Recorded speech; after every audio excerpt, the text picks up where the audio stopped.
Que hermanos, quisiera comenzar este mensaje recordando que estamos en una serie llamada Yo Soy, donde estamos revelando cada semana la identidad de Jesús, no por lo que los hombres decían de Jesús, sino por lo que él dijo de sí mismo. Y esto es importante, porque mucho hemos escuchado de cómo la gente define a Dios o escribe acerca de Dios, pero a veces muy poco atendemos a lo que él dijo en su palabra con respecto a su identidad. Y antes de ir a las escrituras, vamos a estar, abra su Biblia de una vez en Juan 6, ya téngalo listo, vaya buscando Juan 6, vamos a estar meditando en todo este capítulo el día de hoy, así que vamos a estar leyendo bastante. Hay algo que quiero introducir y es acerca de una problemática que hay en toda la humanidad actual y es el problema del hambre. Y es un problema muy grave, ¿sabe? Es un problema muy grave el problema del hambre. Porque hay una sencilla verdad, y es que si no comes, no vives, te mueres. Y la realidad es que aquellos que comemos al menos 3 veces al día, realmente somos privilegiados en un mundo donde hay demasiada escasez. Y este problema, investigando un poco, no radica tanto en la producción, no es que no hayan alimentos en el mundo, sino que hay un problema de distribución. Hay aquellos que acumulan y no comparten con otros que necesitan. Y así no solamente de manera individual, sino que ahora veámoslo tal vez de manera más regional o por países. Hay países que si solamente acumularan las sobras de todo un año, como es el caso de Estados Unidos, si solamente acumularan y guardaran las sobras que ellos tienen, tuvieran para alimentar por todo ese año a toda África y a toda Asia. O sea, así de grave es el problema de distribución de alimentos en el mundo y por lo tanto hay una problemática muy grande de hambre y esta problemática no solamente ocurre hoy, sino que ha venido ocurriendo a lo largo de la historia. Si usted va a la historia y consulte un poco, en diferentes épocas del mundo ha habido muchas hambrunas, unas que han causado muchas muertes. En la misma Biblia usted va a encontrar épocas en las cuales hubo mucha escasez, donde el pueblo de Dios pasó hambre, pasó algunas situaciones difíciles, y en los tiempos de Jesús no fue la excepción eso. En los tiempos de Jesús ellos estaban de alguna manera sitiados o de alguna manera esclavizados en cierta medida por los romanos, porque usted dice, bueno, pero no los tenían con grilletes. Cuando leo la historia de Jesús no los tenían encadenados, pero sí había una opresión, por ejemplo, con impuestos muy altos que debían de pagar y no tenían para comer. No se les permitía hacer el uso que ellos querían de las tierras, sino que todo estaba regularizado por los romanos. Así que también había hambre en la época de Jesús. Esto no es algo que solamente ocurre hoy, ocurrió en el pasado, es algo que ocurre constantemente. Y esto tiene una raíz, esto tiene hay un porqué de esta mala distribución y cómo Dios responde a este problema y a un problema mayor de hambre que tiene el hombre. Y lo vamos a ver el día de hoy. ¿A qué causa esta situación de hambruna en el mundo? No solamente física. Ahora sí, vamos a Juan capítulo 6, versículos. Vamos a atender primero del 1 al 14 algo que pasa y que muchos hemos ya tal vez escuchado, leído, visto, de un milagro que hace Jesús que deja a todos sorprendidos totalmente. En Juan capítulo 6, versículo 1 en adelante, dice, después Jesús cruzó al otro lado del mar de Galilea, conocido también como el mar de Tiberias, y una gran multitud siempre lo seguía a todas partes porque veía las señales milagrosas que hacía cuando sanaba a los enfermos. Entonces Jesús subió a una colina y se sentó allí rodeado de sus discípulos. Ya era casi el tiempo de la celebración de la Pascua judía. Enseguida Jesús vio a una gran multitud venía a su encuentro.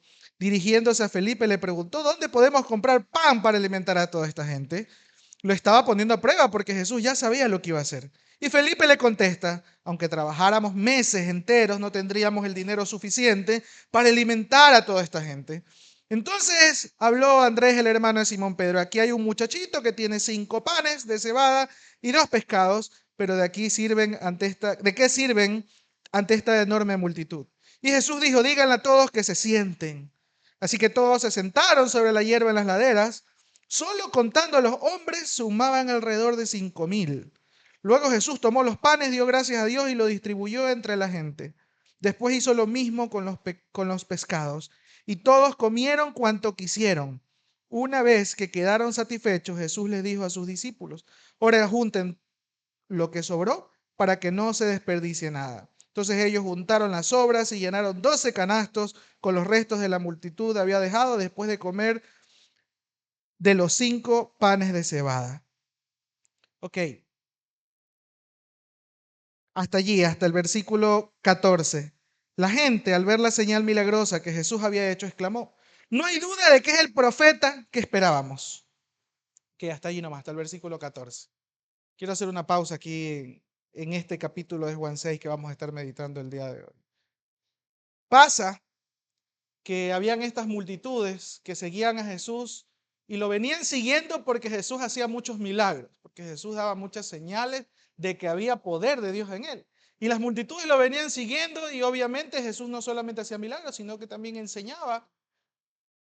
Y había algo que estaba pasando y era que la gente comenzó ya a tener hambre. Seguramente ya iba a atardecer y la gente tenía hambre. Entonces, según el contexto que vemos, a través de unos pocos panes y pocos peces, Jesús hizo un milagro. Y se alimentaron una multitud, no de decenas, no de centenas, sino de miles. Dice que se contaron alrededor solamente de 5,000, contando solo los hombres. Ahora imagínense las mujeres, los niños y todos los que estaban allí. Eran miles que se alimentaron por esa multiplicación milagrosa que hizo Jesús. Pero a mí me llama la atención mucho el versículo 14, porque dice que la gente, al ver la señal milagrosa que Jesús había hecho, exclamó: no hay duda de que es el profeta que esperábamos. No hay duda de que este viene de parte de Dios. Y como ellos atendían a las escrituras y todo lo que había pasado en la historia del pueblo de Israel, había muchos profetas que habían hecho muchos milagros, dijeron: este también es un profeta que viene de Dios. Y entonces, en sus mentes seguramente dijeron: este es nuestro libertador, este es el Mesías que nos va a poder liberar de esta opresión y de esta necesidad que tenemos ahora. ¿Cuál era la necesidad que tenía este pueblo? La necesidad de ser libres de la opresión romana. Y ellos era lo que veían, su necesidad física. Tenían un problema.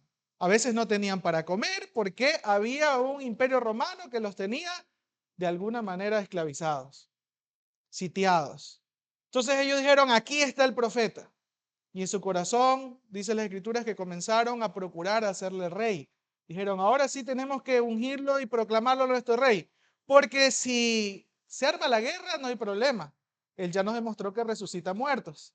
Si de alguna manera nos quitan las provisiones, no hay problema, porque como Él multiplica el alimento, seguramente si vamos a la guerra la tenemos asegurada con respecto a los alimentos, con respecto a los heridos. No hay problema, con este rey no hay cómo perder. Así que ya es hora. Este hombre que hace tantas cosas seguramente es el que nos va a traer libertad.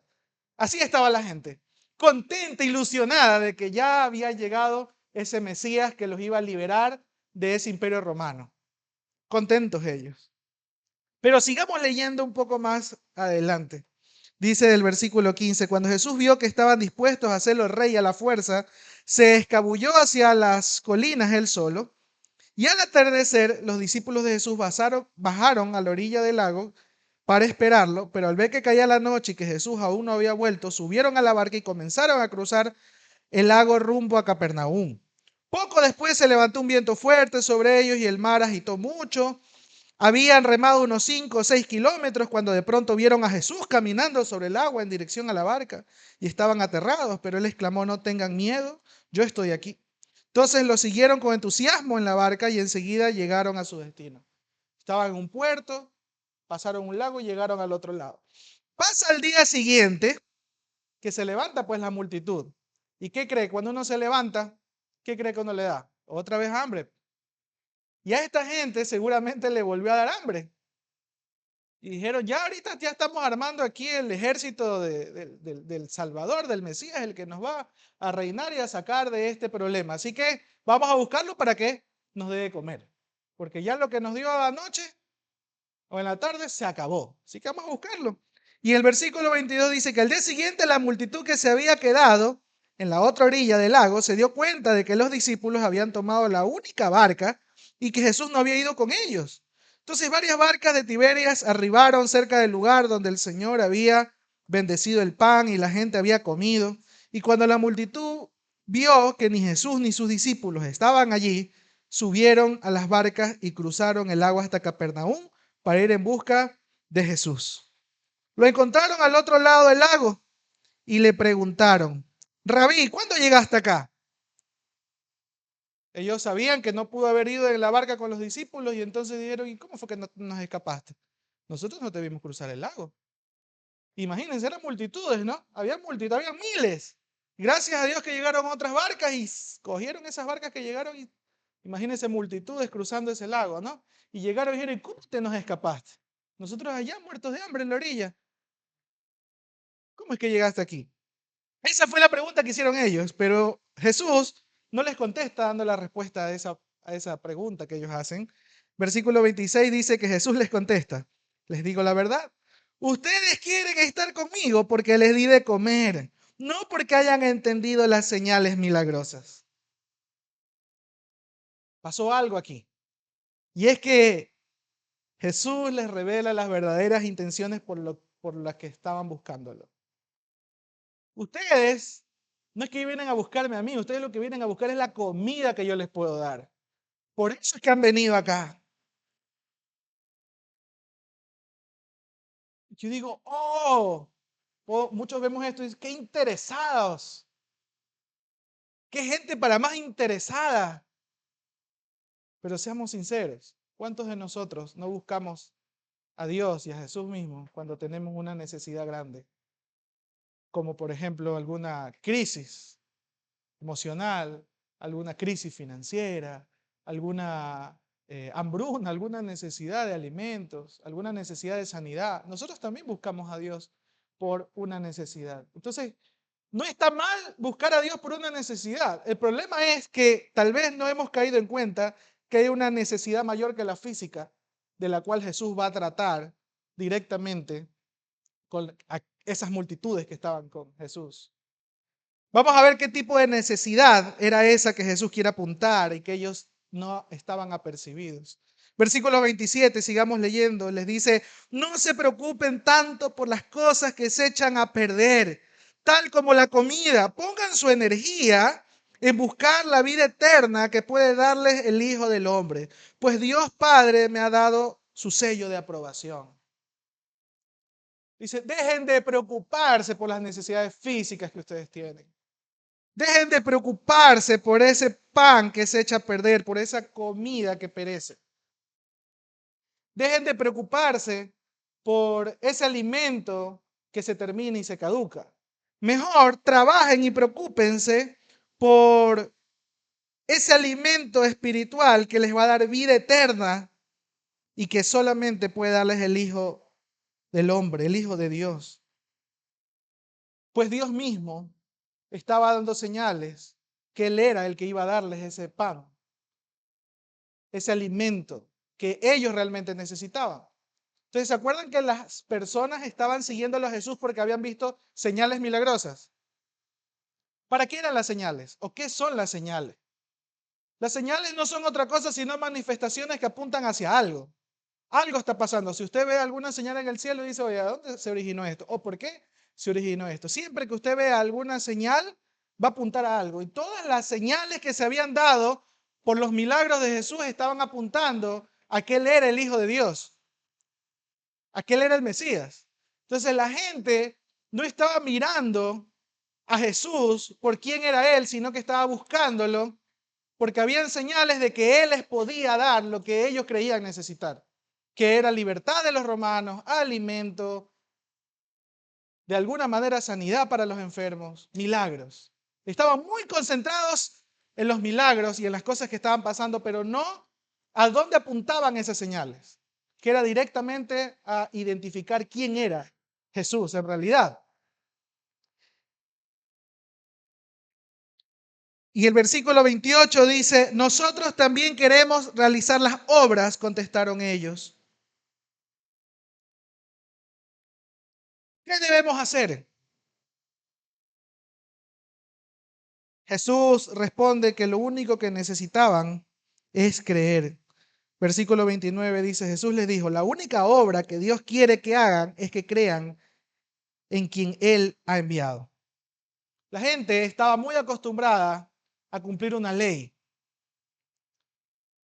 y a buscar la gracia y la misericordia de Dios a través de hacer cosas. No muy lejano a lo que nosotros muchas veces hacemos, ¿no? Decimos, hay que hacer una buena acción del día. Muchas veces pensamos así, ¿no? Hay que hacer una buena acción del día para ganarnos el favor de Dios, para que Dios esté contento y agradado y nos ame más. Y así estamos siempre buscando hacer cosas que leemos en las Escrituras, como compartir con los necesitados, ir hacia los que están enfermos, visitarles, hablarles, animarles. De alguna manera, y estamos pensando en que eso es lo que nos va a llevar a que Dios nos ame más o que Dios derrame su gracia con nosotros y nos bendiga. Y ellos no pensaban diferente, decían, bueno, ¿y ahora qué obra tenemos que hacer? ¿Qué es lo que debemos practicar? ¿Cómo hacemos para que nosotros podamos alcanzar eso que tú nos estás diciendo, ese alimento no perecedero? ¿Qué obra tenemos que hacer? Y la obra que Jesús les dice que tenían que hacer es creer, es tener fe. Esa es la única obra que les estaba revelando. Él les decía, vayan y trabajan y pongan sus energías en conseguir un alimento que no perece. Y ahora le dijeron, bueno, ¿y cómo es que trabajamos? ¿Cómo es eso de poner las energías en conseguir ese alimento? Ok, crean. Eso es lo que tienen que hacer ustedes, creer. Versículo 30 dice, si quieres que creamos en ti, le respondieron, muéstranos una señal milagrosa. ¿Qué puedes hacer? Nuevamente, danos más de esos milagros. Ya nos estás diciendo cosas que nosotros nunca hemos escuchado, pero la verdad es que todavía necesitamos ver más milagros. Muéstranos más. Si realmente tú eres quien dice que eres y tú nos vas a dar ese pan de vida, ese pan eterno, ese alimento espiritual, muéstranos. Y demandan señales. Ahora el versículo 31 dice, después de todo, nuestros antepasados comieron maná mientras andaban por el desierto. Y las escrituras dicen, Moisés les dio de comer pan del cielo. Y le dice, muéstranos como Dios nos mostró que estaba con Moisés cuando nosotros necesitábamos alimentos en el desierto. Y Dios decide darnos ese alimento que viene de Dios. Y usted no sé si ha leído la historia, usted la puede leer en Éxodo capítulo 16. Si usted no ha leído jamás del maná que Dios da, ¿qué era eso del maná? Era básicamente un alimento que venía del cielo y que caía donde los romanos, estando en el desierto y en la bruna, podían tomar. Eso sí, podían tomar el alimento que necesitaban para cada día. Y al sexto día tenían que coger el doble, porque el séptimo no debían tomar nada. Entonces solamente ese día se podía tomar el doble. El resto del tiempo, ese alimento que venía de Dios, debían tomarlo para sustentar a sus hogares. Porque se estaban quejando, porque estaban diciendo, ¿por qué cuando Dios nos sacó de la opresión de los egipcios y nos trajo este desierto, no nos da de comer? Allá estábamos mejor, pero ahora acá seguramente vamos a morir de hambre. Así que comenzaron a quejarse y a murmurar, y Moisés, escuchando esta queja, le dice a Dios, algo tenemos que hacer. Y Dios dice, ok, les voy a dar alimento, pero va a ser un alimento especial y un alimento diferente. Un alimento que provenga de mí, no un alimento que venga de sus propios esfuerzos, sino un alimento que venga desde el cielo. Y así pasó. Dios comenzó a alimentar a su pueblo en medio de la necesidad que había en el desierto. Eso pasó.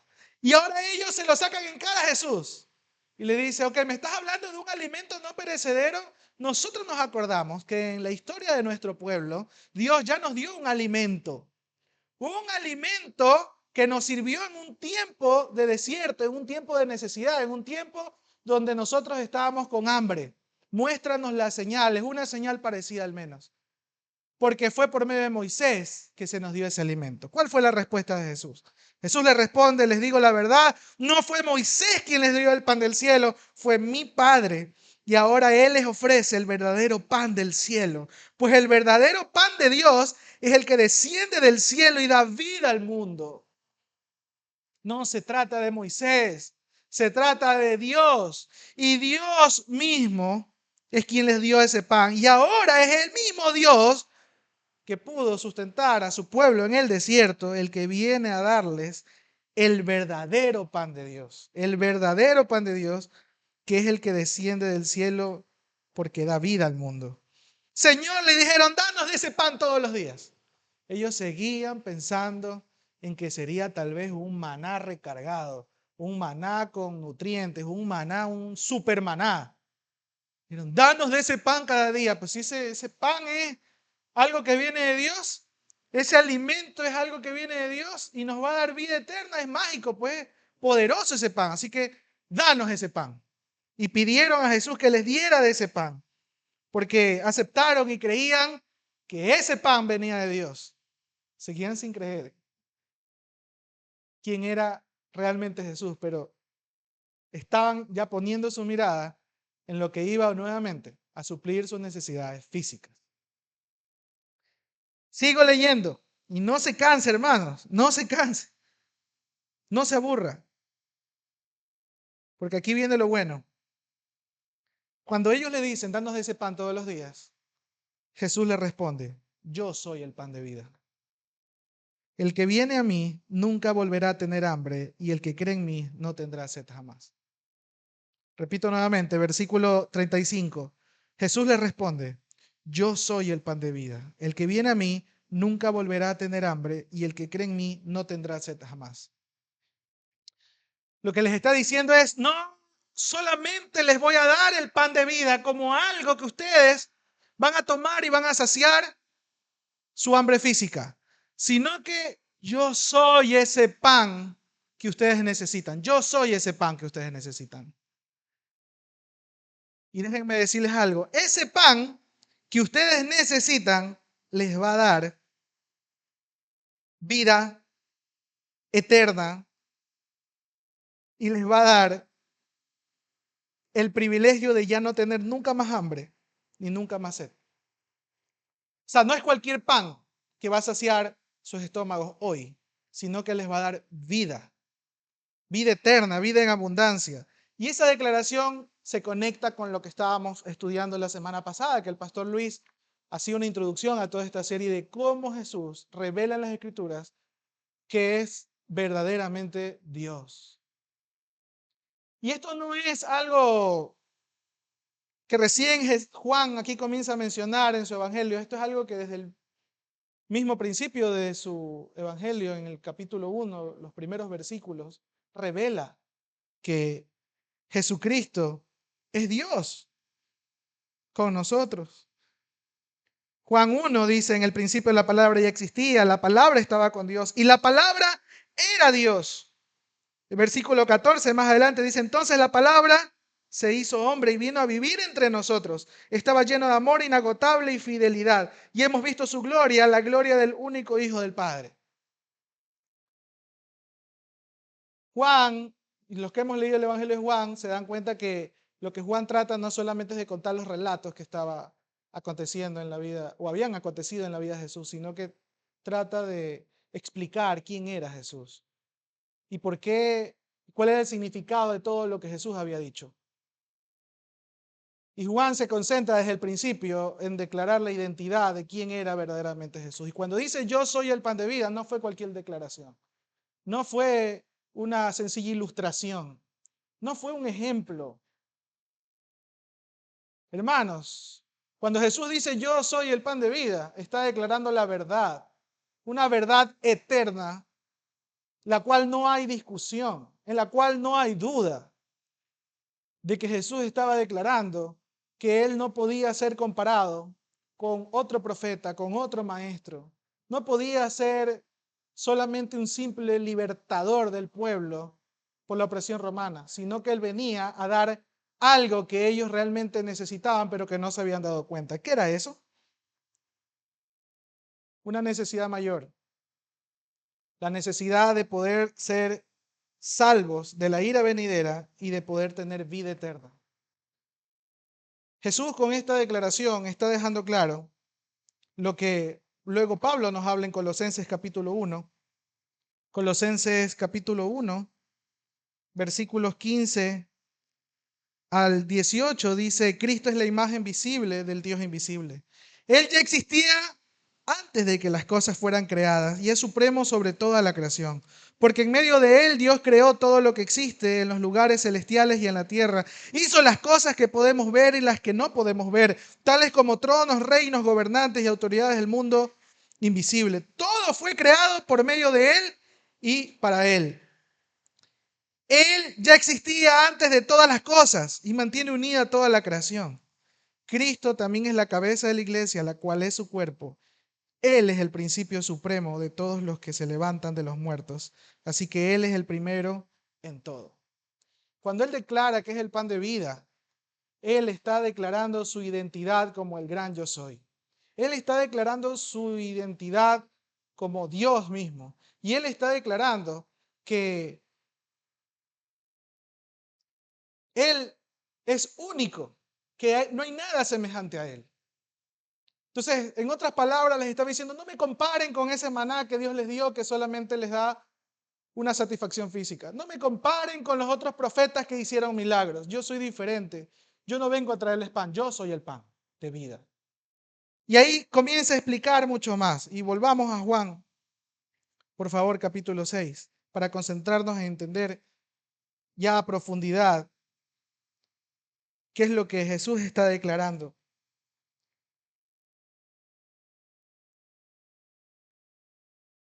Juan 6:36 comienza a decir lo siguiente. Pero ustedes no han creído en mí a pesar de que me han visto. Sin embargo, los que el Padre me ha dado vendrán a mí y yo jamás los rechazaré. Pues he descendido del cielo para hacer la voluntad de Dios que me envió, no para hacer mi propia voluntad. Y la voluntad de Dios es que yo no pierda ni a uno solo de estos, los que Él me dio, sino que los resucite en el día final. Pues la voluntad de mi Padre es que todos los que vean a su Hijo y crean en Él tengan vida eterna, y yo los resucitaré en el día final. Jesucristo se revela como el único capaz de traer salvación, como el único capaz de abordar una problemática que tiene el hombre y que no solamente genera una hambre física, porque les decía en el principio de este sermón que la problemática del hambre es que no es que no hayan alimentos en el mundo, sino que hay una mala distribución. ¿Y por qué existe esa mala distribución de los alimentos? Porque sencillamente hay mucho egoísmo en el corazón del hombre. ¿Y por qué hay egoísmo en el corazón del hombre? Porque hay quienes acumulan y no son capaces de velar por la necesidad de otros o de compartir con otros que tienen necesidad por algo que se llama pecado. Porque nuestros corazones están llenos de pecado. Porque nuestros corazones, dicen las Escrituras, que todos nosotros le hemos fallado al Señor. Y que no hay uno que pueda decir yo soy justo y yo he hecho todo lo que Dios ha pedido, sino que todos nos hemos equivocado. Y por cuando hay esa problemática, no solamente es que hay hambre en el mundo, sino que nosotros mismos tenemos una necesidad mayor de una hambre espiritual, de algo que pueda saciar nuestra alma y nuestros corazones. Usted ha sentido muchas veces que no tiene paz en su corazón y se ha sentido preocupado, angustiado, lleno de ansiedad, lleno de desazón. Usted ha sentido tal vez algún día que no encuentra propósito, que de alguna manera hace una cosa, hace otra, pero no encuentra verdadera paz. Y cuando de alguna manera quiere alzar sus ojos al cielo, ni siquiera se siente en la capacidad de acercarse a Dios porque tiene mucha vergüenza. La raíz de todo ese problema se llama pecado. Entonces hay una necesidad mayor que el hombre tiene, que declara todas las Escrituras, y es que necesitamos ser limpios de ese pecado. Y el hombre en su interior tiene una hambre de limpieza, tiene una hambre de sanidad, tiene una hambre de ser perdonado. Pero no hay nada físico, no hay una filosofía, no hay una terapia, no hay una palabra de motivación, no hay una persona que pueda saciar esa hambre que tiene el hombre en su corazón y en su alma. No existe.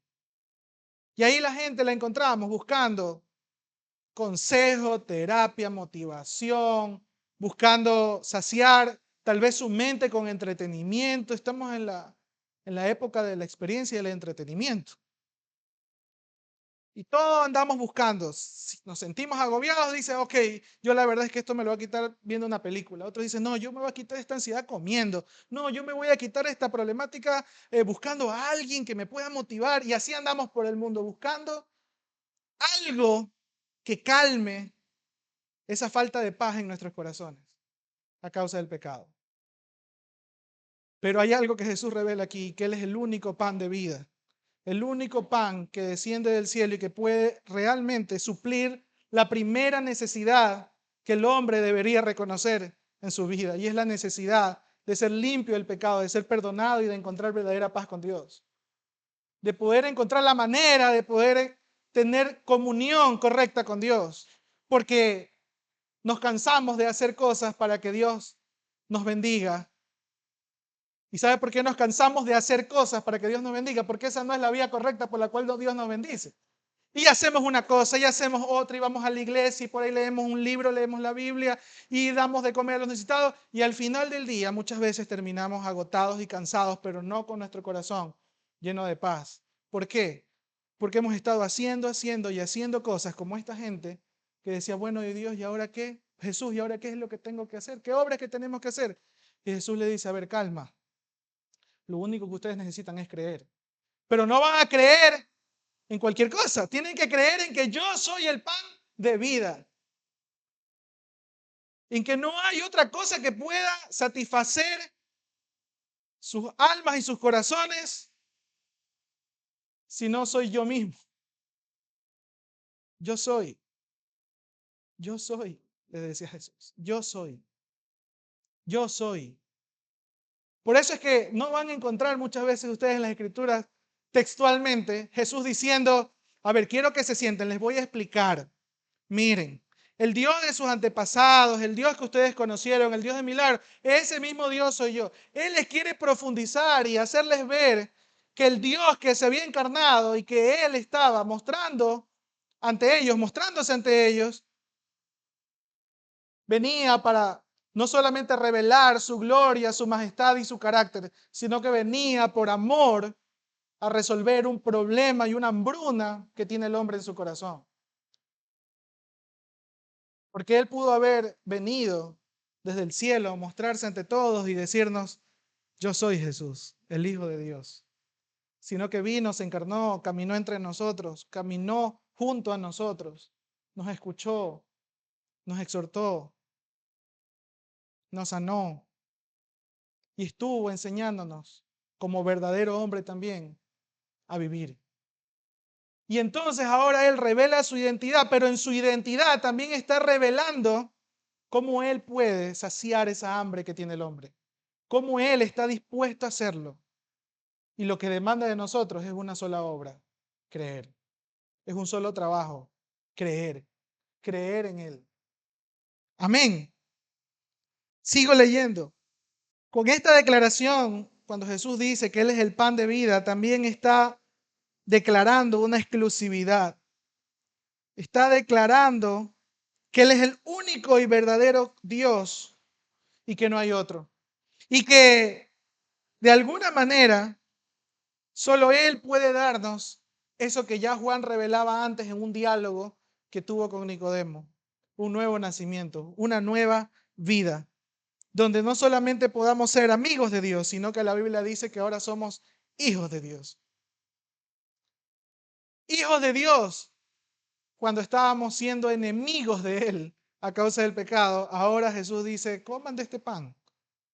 Porque con este pan no solamente que van a tener una nueva vida, sino que ahora, al tener una nueva vida, van a poder saborear los privilegios de ser un hijo.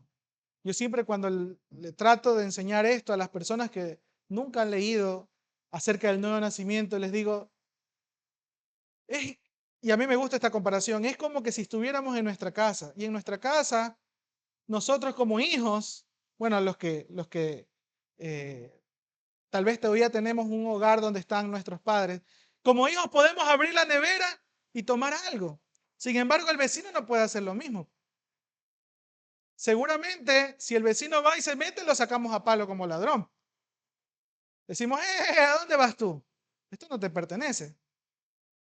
Pero el hijo, el que vive en casa, el que está allí puede abrir la nevera y tomar algo, siempre y cuando se lo permita, ¿no? Porque a veces también somos maleducados y cogemos de la nevera algo que no debemos tomar. Pero tenemos el privilegio de sentarnos en los muebles de la casa, usar el baño de la casa sin tener que pedir permiso, abrir la nevera, prepararnos alimentos y compartir en familia. Eso es lo que vino a hacer Jesús, a decirnos, aquí hay un alimento. Y no es algo que yo les voy a dar como algo físico, sino es algo que tiene que ocurrir en sus corazones. Tienen que creer. Y tienen que creer no en cualquiera o no en un mensaje, tienen que creer en mí. Yo soy el pan. Y si creen en mí, entonces ustedes van a tener ahora una vida eterna. ¿Y por qué se da esa vida eterna? Por lo que habría de hacer Jesús en la cruz. Y lo vamos a analizar más profundamente. Sigamos leyendo versículos 41 en adelante. Entonces la gente comenzó a murmurar en desacuerdo porque él había dicho, yo soy el pan que descendió del cielo. Y ellos se decían, ¿acaso no es este Jesús el hijo de José? Conocemos a su padre y a su madre y ahora ¿cómo puede decir yo descendí del cielo? Ellos no se concentraron en otra cosa, sino en lo que Jesús dijo que él venía de Dios y descendía del cielo. Dice, pero si nosotros sabemos que desde chiquito, lo conocemos de chiquito, este es hijo de José, ¿cómo viene a decir que descendió del cielo? Este nos está, como dicen por ahí, metiendo gato por liebre, nos está mintiendo, nos está engañando, nos está cuenteando, nos está engañando. ¿Cómo va a decir que descendió del cielo? ¿Cómo va a decir que es Él el que desciende del cielo si nosotros lo hemos visto crecer? Es el hijo de José, no es otro. Y Jesús les contesta, dejen de quejarse por lo que dije, pues nadie puede venir a mí a menos que me lo traiga el Padre que me envió, y yo lo resucitaré en el día final, como dicen las Escrituras. A todos les enseñará Dios. Todos los que escuchan al Padre y aprenden de Él vienen a mí. No es que alguien haya visto al Padre, solamente yo lo he visto, porque Dios, el que Dios envió. Versículo 47, les digo la verdad, todo el que cree tiene vida eterna. Sí, yo soy el pan de vida. Versículo 48. Sus antepasados comieron maná en el desierto, pero todos murieron. Sin embargo, el que come el pan del cielo nunca morirá. Yo soy el pan vivo que descendió del cielo, y todo el que coma de este pan vivirá para siempre. Y este pan que ofreceré para que el mundo viva es mi carne. Hasta allí. ¿Qué es eso de comer de Jesús? Y hay algunos que lo han malinterpretado y lo han llevado hacia la analogía o la comparación de lo que él enseña en la cena con sus discípulos, creyendo que literalmente al compartir del pan y de la copa están comiendo de su carne, cuando en realidad esto tiene un significado espiritual profundo, sí, pero no es otra cosa sino el poder acercarnos a Jesús y poder degustar de su salvación, de su obra. ¿Cuál obra? ¿Qué fue lo que hizo Jesús? Morir por nosotros en la cruz, cargando todos nuestros pecados. Y Él al morir en la cruz, cargando nuestros pecados, dicen las Escrituras que nosotros estamos juntamente con Él crucificados. Estamos unidos a Él en su muerte, porque Él estaba cargando nuestros pecados. Y Él está reemplazándonos en la muerte que nosotros debíamos de tener. Porque la paga del pecado es muerte y nosotros merecíamos morir a causa de nuestro pecado. Sin embargo, las Escrituras revelan que Jesús vino a hacer la voluntad de Dios. Y el Padre nos amó tanto que envió a su Hijo para que Él muera a cambio de nosotros. Sublime intercambio, en la cual Él, al estar en la cruz, nosotros podemos ser limpios de nuestro pecado y ser saciados de esa hambre que tenemos en nuestro corazón y en nuestra alma. Y aquí viene el punto principal de todo esto.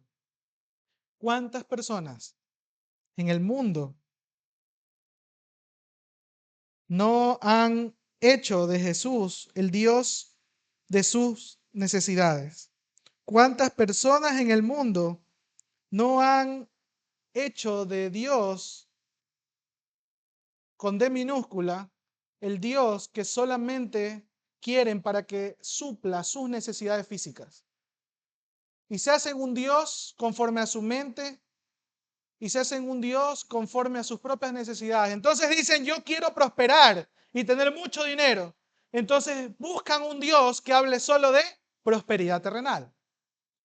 Es que yo quiero a un Dios que me dé felicidad y que me prometa que voy a ser feliz toda la vida. Entonces se busca un Dios chévere, un Dios alegre, un Dios que no demande sacrificio, sino que demande y diga solo cosas bonitas.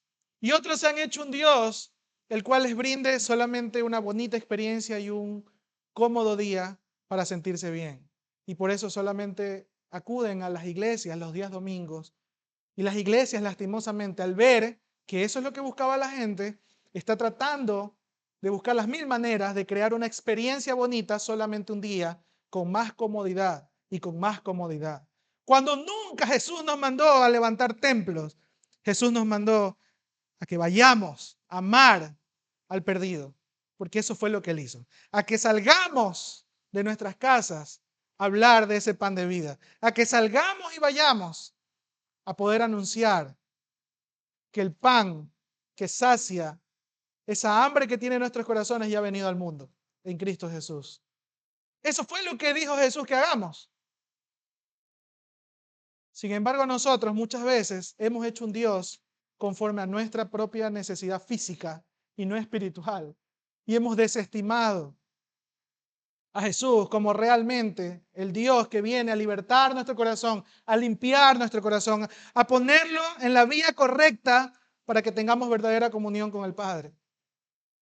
Hermanos, tenga cuidado, porque muchos de nosotros podemos tener muchos años estudiando las Escrituras, yendo a una iglesia, siendo parte de X o Y religión, y no haber entendido quién es Cristo Jesús, no haber degustado del pan de vida, no haber entendido la identidad misma de Jesús. ¿Saben? Los primeros cristianos no les cabía duda de que Jesús era verdaderamente Dios. Fue después que hubo una controversia para entender cómo es que Jesús también fue verdaderamente hombre. Pero ellos tenían claro algo. Jesús no era cualquier profeta. Jesús no era cualquier libertador. Jesús es el Hijo de Dios, pero también su identidad revela que es Dios. Y por eso daban su vida. Por eso estaban dispuestos a poder ir y pasar hambre, pasar sacrificios enteros, dedicar su vida por la causa de Cristo y llevar el mensaje de salvación a otros. A entender que esta vida no se trata de tener más posesiones o más comodidades, sino que esta vida se trata de hacer la voluntad de Dios y cumplir el propósito por el cual Dios nos ha bendecido. ¿Sabe cuál era el problema de los judíos y por qué no entendían esto? Porque ellos tenían algo en claro, la promesa que Dios le había dado a su antepasado y su padre Abraham.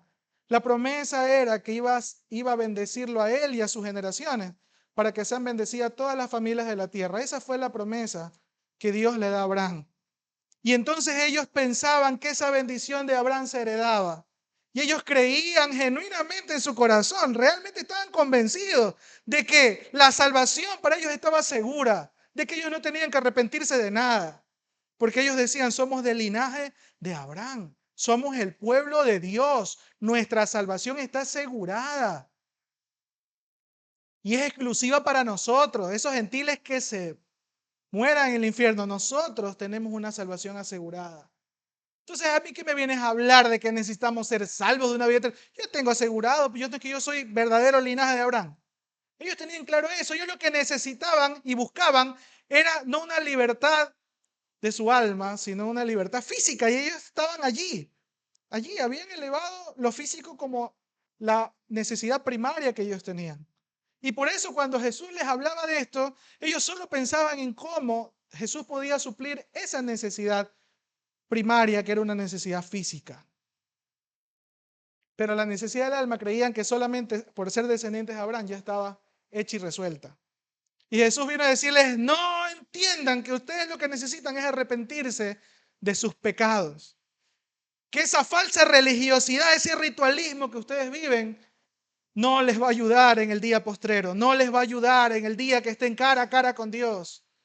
lo que les va a ayudar, lo que los va a salvar de la ira venidera es que ustedes crean en la obra que voy a hacer, en la cual entregaré mi carne. Por eso el pan simboliza la carne de Jesucristo, porque fue en su carne que fue la cruz. No fue un fantasma, no fue una alma que se subió a la cruz ahí, que no, no, no, no.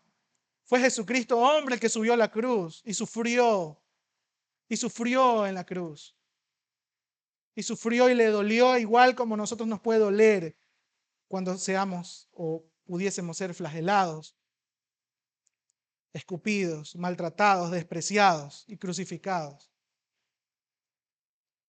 Hermanos, no desestimemos esto que Jesucristo revela, porque si no llegamos a convencernos y a creer en la identidad de Jesucristo, de nada habrá servido toda su vida de religiosidad, de nada habrá servido todo lo que usted pudo haber invertido si no ha entendido quién es Jesucristo y lo que Él puede hacer en su vida. Hermanos, y suena un poco confrontador y hasta incómodo este mensaje. ¿Saben por qué? Porque lo dijo Él. ¿Y sabe lo que le pasó a las personas que estaban aquí? Más adelante sigue diciendo. Dice 52, entonces la gente comenzó a discutir entre sí sobre lo que Él quería decir. ¿Cómo puede este hombre darnos de comer su carne? Se preguntaban. Y por eso Jesús volvió a decir, les digo la verdad, a menos que coman la carne del Hijo del Hombre y beban su sangre, no podrán tener vida eterna en ustedes. Pero todo el que coma mi carne y beba mi sangre tendrá vida eterna y yo le resucitaré en el día final. Pues mi carne es verdadera comida y mi sangre es verdadera bebida. Todo el que come mi carne y bebe mi sangre permanece en mí y yo en él. Yo vivo gracias al Padre viviente que me envió. De igual manera, todo el que se alimente de mí beberá gracias a mí. Yo soy el pan verdadero que descendió del cielo. El que coma de este pan no morirá, pues les pasó a sus antepasados a pesar de haber comido el maná, sino que vivirá para siempre. Jesús dijo esas cosas mientras enseñaba en la sinagoga de Capernaum. Versículo 60. Muchos de sus discípulos decían, esto es difícil de entender. ¿Cómo puede alguien aceptarlo? Y Jesús estaba consciente de que sus discípulos se quejaban, así que les dijo, ¿acaso les ofenden? Hermanos, el mensaje de Jesús no solo era confrontador, era ofensivo ante la intelectualidad del religioso que creía que su salvación estaba asegurada. Y es ofensivo hoy para el que cree que todo lo hace bien, para el que cree que no se equivoca, para el que cree que su salvación está segura porque viene a la iglesia los domingos o porque abre la Biblia un día a la semana. La única manera de ser hechos nuevas criaturas y gozar de una comunión con el Padre como hijos es fe. Y no es una fe cualquiera, es una fe sincera y una fe constante. Eso es lo que demanda Jesús. Cuando dice, coman de mi carne, beban mi sangre, es comunión, es relación. No es la cena del Señor aquí en los domingos cuando la tomamos de comer y beber. Allí lo recordamos, hacemos memoria de lo que está ocurriendo, lo que debería ocurrir diariamente en nuestras vidas. Y lo mismo pasa con el otro sacramento, el bautizo. La gente cree que el bautizarse es salvación, cuando en realidad el bautizo es la representación de esa muerte a la vida de pecado y de ese nuevo nacimiento a esa vida nueva. Entonces, cuando tomamos la cena y cuando nos bautizamos, lo único que estamos es simbolizando lo que Jesucristo ya viene haciendo en nuestros corazones. Y hermanos, yo le ruego, dice, no me ruegue, pastor, a mí no tiene que rogarme. No, yo sí le ruego porque Dios me manda a rogarle a que atienda este mensaje y que crea en Cristo Jesús. Y no solamente lo ponga en primer lugar, porque estamos acostumbrados a decir es que Jesús hay que ponerlo en primer lugar. Hermanos, no se trata solamente de darle la prioridad a Jesús, sino la exclusividad a Jesús en su vida. La gente dice, mire, la verdad es que yo tengo muchas cosas en mi vida y la verdad es que lo que me falta un poco es esto de la religión, de la espiritualidad. Es como la pieza del rompecabezas que me faltaba. Hermano, si usted no tiene a Cristo, no solamente que tiene las piezas desordenadas, no hay rompecabezas. Su vida es miserable. Si no tenemos a Cristo, la vida carece de sentido. Si no tenemos a Cristo, nuestra vida está condenada eternamente. Tener a Cristo es tenerlo todo. No solo sirve con darle la prioridad a Cristo. Hay que hacer de Cristo nuestro todo. En Cristo está segura nuestra vida. Cristo nos sustenta. Cristo nos sostiene. Cristo nos da seguridad. No ha prometido en ningún lado que nos dará vidas en la que siempre estemos sonriendo. Nos ha prometido una vida en la cual, a pesar de la tribulación, podamos tener gozo y seguridad en nuestros corazones, porque en esta vida va a haber muchos malos momentos que pasar.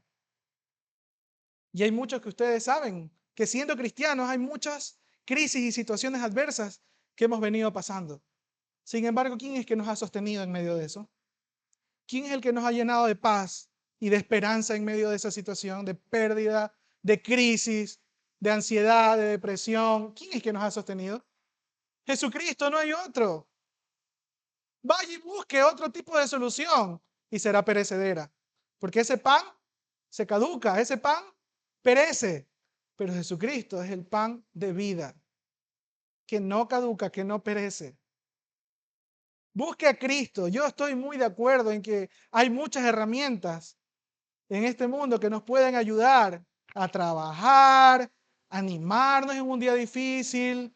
Muchas palabras de personas, la compañía, la ayuda económica, la ayuda con alimentos. Nosotros mismos en la iglesia tenemos una fundación, gracias a Dios. Estamos proyectándonos un viaje a la etnia Shuar, por la que este mes estamos orando, y estamos en una campaña de recolección de alimentos, y seguramente vamos a llevar pan a esa comunidad.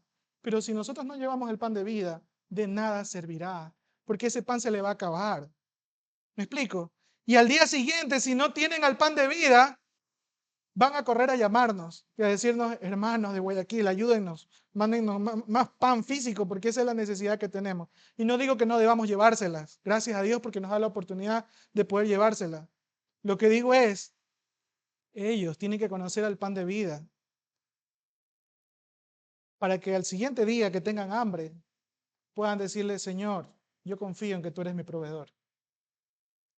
Y si los hermanos de Guayaquil no nos traen, tú vas a hacer llover maná del cielo si es necesario, pero tú nos vas a proveer. Y yo confío en ti, Señor. Y aunque muera de hambre, no he de negarte. Y aunque muera de hambre, no he de negarte. ¿Sabes por qué, Señor? Porque tú no solamente eres la prioridad de mi vida, tú lo eres todo.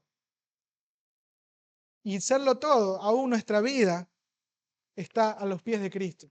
Por eso en la iglesia primitiva no tenían temor de entregar su vida en sacrificio por la causa de Cristo. E iban y se iban de misioneros y dejándolo todo, aunque no tenían ni qué comer, se iban porque había un propósito mayor. ¿Sabe cuál era ese propósito mayor? La misma promesa y propósito que se le fue dado a Abraham: ser de bendición para todas las familias de la tierra. Y en ese propósito la iglesia camina: ser de bendición para todas las familias de la tierra. Hasta lo último de la tierra nos mandó Cristo Jesús. Sin embargo, nosotros a veces somos tan perezosos, somos tan poco entendidos de esta verdad, tan ignorantes, que no queremos pasar ni siquiera a la calle para saludar al vecino. No queremos ni siquiera un momento saludar al compañero de trabajo que está al lado y decirle, o hablarle, y en nombre de Dios decirle: ánimos en el Señor. Hay una esperanza. No queremos hablarle a ese compañero de universidad, no queremos o no nos damos el tiempo, porque estamos perdiendo el tiempo en la época del entretenimiento. Allí, saciando nuestra mente con videojuegos, con redes sociales, con un montón de cosas. Que tal vez sí, hay tiempo para eso. Habrá un poco de tiempo para eso, pero hay algo que es mucho más importante de saciar en nuestros corazones y en los corazones de quienes están perdidos sin Cristo Jesús. Hermanos, y el siguiente domingo vamos a seguir hablándole de Cristo. Y usted tal vez venga, gloria a Dios si viene. Pero la idea no es que usted venga el domingo solamente a escuchar. Y de domingo en domingo venga a escuchar. Y venga a decir amén, amén, amén, amén de domingo en domingo. Sino que cada día de su vida diga amén a la verdad de que Cristo es el pan de vida y es el Dios verdadero que ha venido a salvar nuestra alma. Y esa comunión, si no la había tenido, si había estado dañada, la comienza a tener. Desde hoy mismo, hermano, no es de mañana, porque si nos gustan las dietas empezar el lunes, ¿verdad? Nos gusta todo empezar el lunes, ¿no? Mañana leo esto, mañana comienzo esto. Hermano, hoy en este momento, póngase a cuentas con Dios. Declara a Jesucristo como su único rey, no por lo que, no como lo querían hacer los judíos, rey para que le saque de esa opresión romana, sino rey y señor de su vida para que dirija sus pasos. Aunque esos pasos que tengamos que dar conlleven lágrimas y sacrificios y muerte a nuestra vida de pecado. Seguir los pasos del maestro no siempre van a traer sonrisas, pero siempre van a traer paz a nuestro corazón. Hermanos, vamos a orar y le invito a que se ponga a cuentas con Dios. En Lucas capítulo 14, antes de orar, quisiera mencionarle, hay una hermosa parábola donde hay una gran cena y hay muchos que fueron llamados a esa cena, pero no acudieron. ¿Sabe por qué no acudieron? Porque comenzaron a poner excusas. Yo no sé cuál sea su excusa. Yo no sé cuál sea su excusa. Que sí, que yo estoy haciendo una maestría, que yo estoy comprando una casa, que yo recién me acabo de casar, que yo tengo hijos, que yo tengo mil excusas para no buscar de Cristo y no venir a comer de ese pan de vida. Dice que como muchos pusieron excusas, léalo en Lucas 14 en su casa, cuando muchos pusieron excusas, dice que el amo y rey, señor de la casa, les dice a sus siervos, vayan y busquen a otros, a los cojos, a los necesitados, a los angustiados, a los que están en la calle, vayan e invítelos a que vengan a comer. Y que fueron invitados, pero aún había muchos puestos vacíos. Aún había muchos puestos vacíos. ¿Y sabe por qué los necesitados, los cojos, los ciegos, vinieron? ¿Sabe por qué? Porque ellos reconocían su necesidad. Bienaventurados aquellos que tienen hambre y sed de justicia, porque serán saciados, dijo Jesús. Si usted reconoce que hay una necesidad en su corazón, venga a la mesa, que la mesa está servida, hermanos. Venga a la mesa y deguste, coma del pan de vida. No espere más, no coma mañana, no coma pasado, coma hoy del pan de vida. Amén.